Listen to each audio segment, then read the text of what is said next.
तो गाइस आज हम बात करेंगे मैनेजर किम के चैप्टर नंबर 160 के बारे में। और पिछले चैप्टर में हमने देखा था ड्यूकमैन को उसके साथ वाले बंदे योंगहो ने धोखा दे दिया होता है और लगातार ड्यूकमैन के चाकू मारे जा रहा होता है। ड्यूकमैन पहले से ही वैलेंटीना के साथ फाइट करने की वजह से काफी जख्मी था, इस वजह से वो योंगहो के सरप्राइज अटैक से बच भी नहीं पाता। और मैनेजर किम को कहीं न कहीं इस बात का एहसास होता है कि ड्यूकमैन को किसी न किसी तरीके से धोखा तो मिलने वाला है, इसलिए मैनेजर किम जल्दी से जल्दी सोच रहे होते हैं ड्यूकमैन के पास जाने की, क्योंकि मैनेजर किम नहीं चाहते कि ड्यूकमैन मर जाए, क्योंकि ड्यूकमैन गैंगवांडो के बारे में काफी अच्छा सोचता है। और वहीं दूसरे सीन में हम देखते हैं ड्यूकमैन के लगातार चाकू पड़े जा रहे होते हैं और खून के साथ साथ उसके आंसू भी बह रहे होते हैं। लेकिन ये आंसू ड्यूकमैन की आंखों से इसलिए नहीं बह रहे होते हैं क्योंकि उसे दर्द हो रहा है, बल्कि ये आंसू उसके इसलिए बह रहे होते हैं क्योंकि जो बंदा उसके चाकू मार रहा है वो और कोई नहीं बल्कि योंगहो है। और योंगहो और ड्यूकमैन एक दूसरे के साथ हमेशा भाइयों की तरह रहा करते थे। इन दोनों के साथ में काफी मेमोरीज भी होती है जहाँ पे इन दोनों ने एक दूसरे की मदद करी होती है। इसलिए ड्यूकमैन अपने चाकू पढ़ते पढ़ते भी अपने मन में बोल रहा होता है, क्यों योंगहो, आखिर तुमने ऐसा क्यों करा। लेकिन योंगहो हरामजादा रुक नहीं रहा होता, उसे थोड़ी सी भी हेजिटेशन नहीं हो रही होती अपने बड़े भाई जैसे इंसान को चाकू मारने में। इसलिए ड्यूकमैन कहता है, योंगहो मुझे माफ कर देना, लगता है ये मेरी ही गलती है कि मैं तुझे चीजें सही से सिखा नहीं पाया कुछ। योंगहो की समझ नहीं आता है कि ड्यूकमैन अभी क्या कहना चाहता है, लेकिन इतने में ही ड्यूकमैन योंगहो के मुंह पे एक खतरनाक सा मुक्का मारता है जिससे योंगहो जमीन में टप्पे खाते हुए काफी ज्यादा दूर जाके गिरता है। और चेयरमैन वैंग ये चीज देख के हैरान होता है कि ड्यूकमैन के इतने सारे चाकू पड़े हैं लेकिन उसके बावजूद भी उसने योंगहो के मुक्का मार के उसको दूर फेंक दिया। लेकिन ड्यूकमैन इसके बाद चेयरमैन वैंग को बहुत ही सीरियसली कहता है, चेयरमैन वैंग तूने जो कुछ भी करा मैं सब समझ सकता हूँ, लेकिन मुझे बस इस बात का जवाब दे दे, तूने मेरे ही बंदे को मेरे खिलाफ क्यों करा। चेयरमैन वैंग कोई जवाब तो नहीं देता, लेकिन इतने में ही ड्यूकमैन के सामने और भी काफी सारे बंदे आके खड़े हो चुके होते हैं ड्यूकमैन को मारने के लिए। लेकिन ड्यूकमैन भी कोई दूध पीता बच्चा नहीं है, उसने काफी ज्यादा डैमेज लेने के बावजूद भी खुद को जमीन में खड़ा रखा होता है और अपने सामने वाले बंदों को कहता है, जो भी हो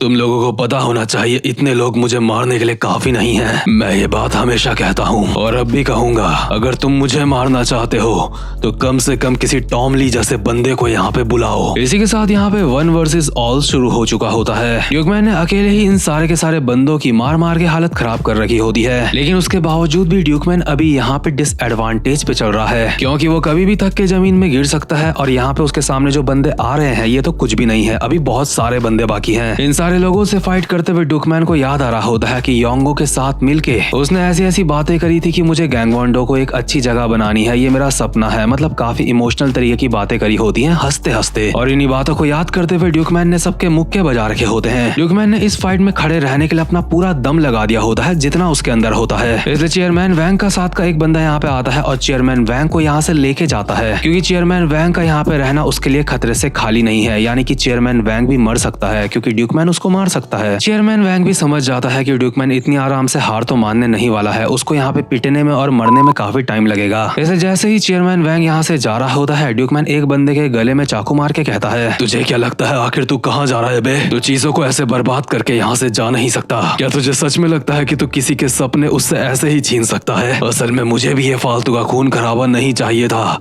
मैं तो बस गैंगवांडो को ग्रो करना चाहता हूँ। चेयरमैन वैंग कहता है, तुम्हारे शब्दों का कोई भी मतलब नहीं है, तुमने गैंगवांडो को ग्रो करने के नाम पे काफी सारे गुनाह करे हैं और अब तुम ऐसी बातें कर रहे हो। सच में तुझ जैसा मतलबी इंसान मैंने आज तक नहीं देखा, तू एक नंबर का कमीना है। ड्यूकमैन अपना खून साफ करते हुए कहता है, अच्छा कोई इंसान बुरा है या फिर अच्छा है ये तू कैसे डिसाइड कर सकता है? मैं ना ही एक अच्छा इंसान हूँ और ना ही एक बुरा इंसान हूँ, मैं ऑलराउंडर हूँ। इतने में ही योंगहो वापस से उठ के ड्यूकमैन के पीछे से उसको चाकू मारने के लिए आ रहा होता है, लेकिन ड्यूकमैन योंगहो के मुंह पे एक कोहनी मार के उसको वापस से पीछे वाली दीवार में चिपका देता है और कहता है, योंगहो उम्मीद करता हूँ कि तू मुझे याद रखेगा। तुझे क्या लगता है योंगहो इन जैसे कमीने लोग अपना वादा निभाएंगे तेरे साथ? खैर जो भी हो, मुझे लगता है यहाँ पे फाइट मेरे लिए काफी ज्यादा मुश्किल होने वाली है, क्योंकि यहाँ से ना मैं तुम लोगों को बाहर जाने दूंगा ना तुम मुझे बाहर जाने दोगे। इसलिए भी चेयरमैन वैंग के बंदे चिल्ला रहे होते हैं, चेयरमैन वैंग आप यहाँ से जाओ, इसको हमारे ऊपर छोड़ दो, आपका यहाँ से सुरक्षित निकलना बहुत ज्यादा जरूरी है। और आपको बता दूं जितने भी बंदे ड्यूकमैन को मारने के लिए आ रखे हैं ये सारे के सारे सी ग्रुप सिक्योरिटी टीम के बंदे हैं, मतलब की ये एक तरीके की ऑर्गेनाइजेशन का नाम है जो की चेयरमैन वैंग के लिए काम करती है। अभी ये सारे बंदे ड्यूकमैन को मारने के लिए दोबारा से तैयार होते हैं, लेकिन ड्यूकमैन इतने में ही कहता है ये लोग बार बार आए जा रहे हैं, इनका कोई अंत नहीं है। तुम सब के सब वहीं पे रुक जाओ, हम लोग यहाँ पे मरते दम तक फाइट करने वाले हैं, है ना? इसलिए ये खूनी खेल शुरू होने से पहले मैं बस एक कॉल करना चाहता हूँ। तुम लोगों को इस चीज में कोई प्रॉब्लम तो नहीं है ना? तुम्हारे अंदर इतने तो मैनर्स होंगे ही, उम्मीद करता हूँ। ड्यूकमैन अभी कॉल कर रहा होता है टॉम ली को। वहीं दूसरी तरफ मैनेजर किम को सारा सिन का कॉल आता है। सारा मैनेजर किम को बताते हुए कहती है, मैनेजर किम, मैंने आपको डायरेक्टर टॉम ली की तरफ से मैसेज देने के लिए कॉल करा है। मैं आपको बताना चाहती हूँ, चाहे कुछ भी हो जाए, आपको बिल्कुल भी किसी मामले में एक्शन नहीं लेना है। डायरेक्टर ने कहा है चाहे ड्यूकमैन किसी भी मुसीबत में पड़ जाए, आपको उसके मामले में नहीं पड़ना है। इस वक्त बॉस टॉम खुद ये सोच रहे हैं कि उन्हें ड्यूकमैन का साथ देना चाहिए या फिर सी ग्रुप सिक्योरिटी टीम का। आपको ये बात अच्छी तरीके से पता है कि सी ग्रुप टी का ही एक हिस्सा है और ग्रुप टी के चेयरमैन टॉम ली के बहुत ज्यादा करीबी इंसान हैं। और बॉस टॉम किसी से भी अपने रिश्ते खराब नहीं करना चाहते। बॉस टॉम अपना रिश्ता ना ही ड्यूकमैन से खराब करना चाहते हैं, ना ही ग्रुप टी से, इसलिए आप बीच में मत जाना। आपको बस इस मामले के खत्म होने का इंतजार करना है।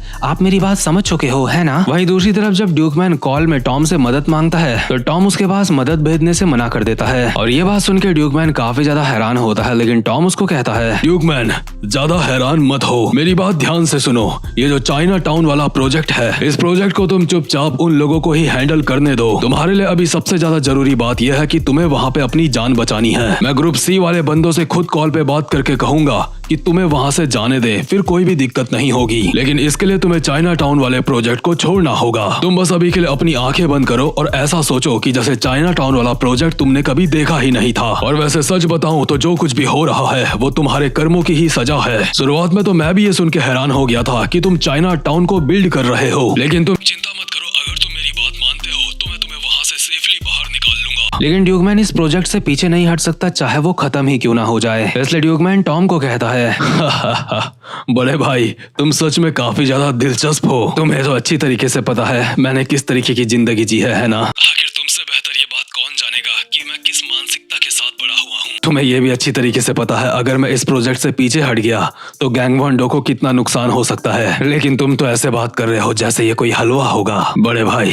क्या तुम मेरे साथ मजाक कर रहे हो? ठीक है, अगर तुम्हें मेरी मदद नहीं करनी तो कोई बात नहीं, मैं इस मामले को खुद ही हैंडल करूंगा। मेरे कर्मों के जो मुझे फल मिलने होंगे उन्हें मैं खुद डिसाइड करूंगा। वैसे भी मैं ड्यूकमैन जो ऐसी जिंदगी नहीं जी सकता जहाँ पे गैंग वन डो बर्बाद हो जाए। और एंड में ड्यूकमैन अपना मोबाइल ही तोड़ देता है और दोबारा से टूट पड़ता है अपने सामने वाले सारे के सारे बंदों के ऊपर। भले ही ड्यूकमैन अपने सामने वाले बंदों को मार रहा होता है, लेकिन अगर ऐसा ही चलता रहा तो उसके लिए काफी ज्यादा नुकसान हो सकता है उसे। और ये बात मैनेजर किम को अच्छी तरीके से पता होती है। और मैनेजर किम को ये भी पता होता है कि ड्यूकमैन की टॉम ली के साथ बात हुई होगी। और किसी के बिना बताए मैनेजर किम को ये भी पता होता है कि ड्यूकमैन ने टॉम को क्या कहा होगा। इसलिए मैनेजर किम प्रेजेंट मोमेंट में अपने मन में कहते हैं, मुझे अच्छी तरीके से पता है ड्यूकमैन कभी भी कॉम्प्रोमाइज नहीं करेगा, लेकिन अगर वो कॉम्प्रोमाइज नहीं करेगा तो यहाँ पे मेरा क्या फैसला होना चाहिए? क्या मुझे ऐसी एक्टिंग करनी चाहिए जैसे मैं कुछ जानता ही नहीं हूँ और चुपचाप से इसी तरीके से अपनी जिंदगी जीनी चाहिए? ऐसी चीजों में फैसला करना बहुत ज्यादा मुश्किल होता है। इतना मुश्किल तो मेरे लिए जीने और मरने का फैसला करना भी नहीं होता। मैनेजर किम अभी गहरी सोच में होते हैं और यूनजियोंग मैनेजर किम को देख के कहती है, अगर तुम्हें ड्यूकमैन की इतनी ज्यादा चिंता हो रही है तो तुम उसके पास क्यों नहीं जाते? देखो, अगर तुम्हें ड्यूकमैन की इतनी ज्यादा चिंता है तो फिर नहीं,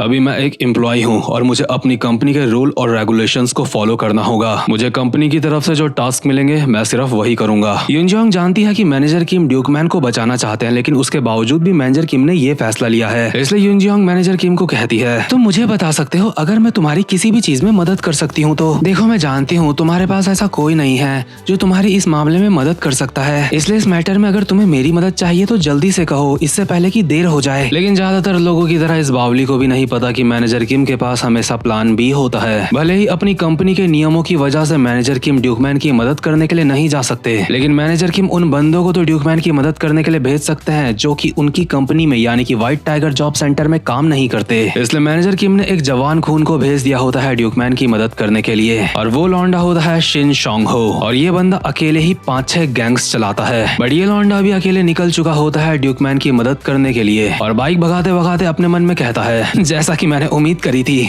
उन्होंने दोबारा से मुझे चुना है। उनके पास बहुत सारे लोग हैं, लेकिन उसके बावजूद भी उन्होंने मेरी मदद मांगी है। इसलिए चाहे कुछ भी हो, मुझे बॉस का ये काम कंप्लीट करना होगा और शायद अगर मैंने ये काम कंप्लीट कर लिया तो शायद वो मुझे अपने स्टूडेंट के तौर पे अपना लेंगे। और मैनेजर किम अपने मन में बोल रहे होते हैं, दैट्स राइट, मुझे यही फैसला लेना चाहिए था। मैं अभी डायरेक्टर के ऑर्डर्स को भी फॉलो कर रहा हूँ और ड्यूकमैन की मदद भी कर रहा हूँ, लेकिन इस बात में कोई भी दो राह नहीं है कि शॉन्ग हो इस वक्त काफी ज्यादा खतरनाक मिशन में है, क्योंकि अगर ये मिशन खतरनाक ना होता तो बॉस टॉम कभी भी इस मिशन के बीच में नहीं पड़ते। बॉस टॉम, मुझे तुमसे यही उम्मीद थी। दरअसल मैनेजर किम को ये भी पता चल चुका होता है कि जो काम मैनेजर किम कर रहे हैं वैसा ही सेम काम टॉम ली भी कर रहा है, यानी कि टॉम खुद तो ड्यूकमैन की मदद नहीं कर सकता लेकिन किसी ऐसे बंदे को ड्यूकमैन की मदद करने के लिए भेज सकता है जिससे टॉम का कोई भी लेना देना नहीं है। इसलिए टॉम ने ड्यूकमैन की मदद करने के लिए भेजा होता है ब्लू ड्रैगन फोर्स को, और ब्लू ड्रैगन फोर्स का जो डायरेक्टर होता है वो टॉम का बहुत बड़ा फैन है, इसलिए उसने व्हाइट टाइगर जॉब सेंटर की एक सस्ती सी कॉपी भी बना रखी है जिसमें सस्ते से मैनेजर किम भी है। ब्लू ड्रैगन के लीडर का नाम होता है योशंग, और वो टॉम के इस फैसले को देख के खुद से कहता है, यही चीज तो मुझे उस इंसान की बहुत अच्छी लगती है, उस बंदे की इंटेंशंस